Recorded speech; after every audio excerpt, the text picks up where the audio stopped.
It's Christmas! Although you wouldn't want to be in the shoes of the poor citizens of Manhattan in this winter wonderland, as there's a touch of something called dollar flu going around that's resulted in the city being locked down.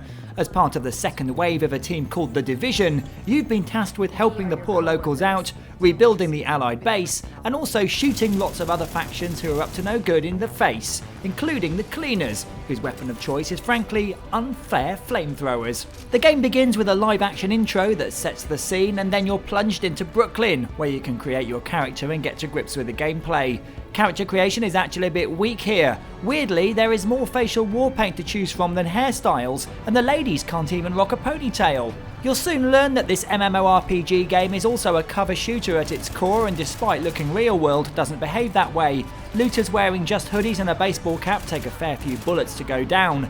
Headshots do deliver more damage, but don't expect to take people down with stealth and a one-shot kill. It's just not that type of game. Once you get the chopper into Manhattan, you'll set the task of setting up your base of operations. There are 3 locations you can get online and upgrade up to 10 times, and these all reflect directly on your character progression.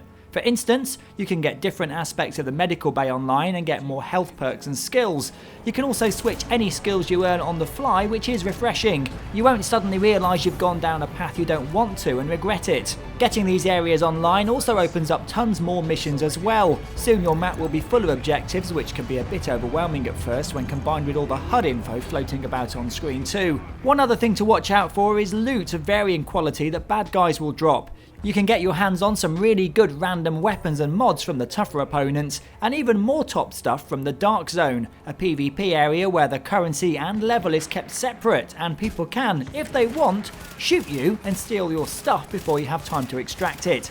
It's risk versus reward, and if anything, teaches that old lesson of not to trust strangers. Speaking of which, matchmaking is pretty good here. You can buddy up at the press of a button before main missions and work together to complete them. And you'll need to, because the Division is very tough, even on normal difficulty. It's actually quite annoying the way enemies also rush you in droves, forcing you to break cover and run back. Keep your distance and you'll definitely last a bit longer. This game also looks fantastic, even better than the beta when that was out, but it isn't without its bugs though. I had to come right out of a mission because I fell through some non-existent stairs in a level that hadn't loaded in properly. It was annoying, but not a major game breaker. A quick restart fixed this.